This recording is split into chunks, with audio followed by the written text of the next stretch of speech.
Convicted Uzor Kalu begs prison warders, please don't handcuff me.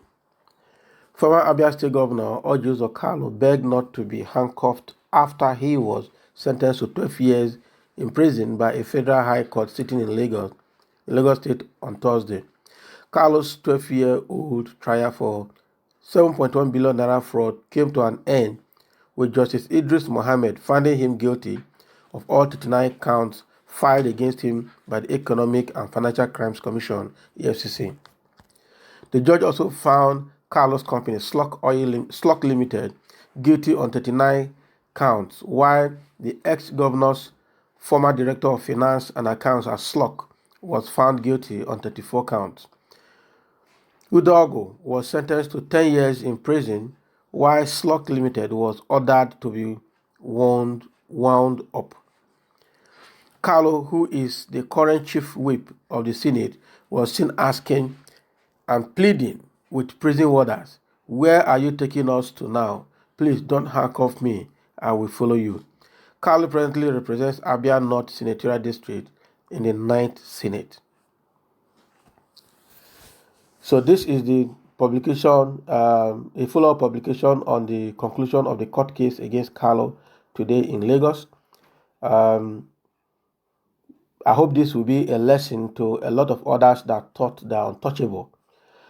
If the government can continue in this trend and bring all other public office holders who have stolen in one form or the other using any means, technical or tactical, can be investigated and be brought to book like this, then Nigeria will begin to experience a turnaround in our judicial system. But again, what if when the case is touching the executives, will it still be responded in this form? This is just one example from the legislators. What about the case of the executives? Is there anybody in the executive that had this kind of case, or that has this kind of case and is not following court orders? So this court order has been followed swiftly. But what about other pending court orders to be followed up, like the case of Showore that is still pending? The court has ordered his release, and yet he has not been released on reasons best known to the executive arm of the government. So I would say this is a success. From my view, this is a success in the judiciary system of Nigeria.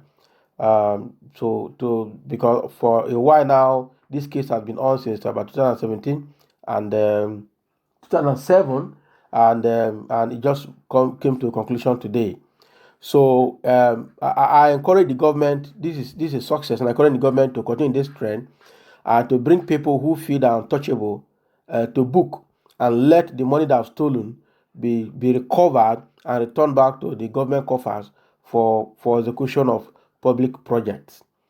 So for listeners, this is my view and this is my perspective. I'm happy that this is coming to. We are not rejoicing over Kalu's condition, but we are saying that if the law is made for everybody, was anybody contravene, the person should not be exempted. So whether high, middle, or low place in the society, the law remains the law and nobody is above the law. So this is one case that is successful. What about other cases that are still pending? Let's follow them to conclusion logically as well, and not flouting any of the judicial orders. So the case of Showore, bringing this reference to case of Showore, Showore should immediately be released by court order as well.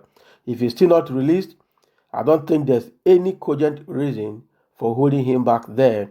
And if he's still not released, it will continue to send bad signal against us as a country and as a people and as a government. Thank you so much. And put a comment below. This is my view, and thank you for listening.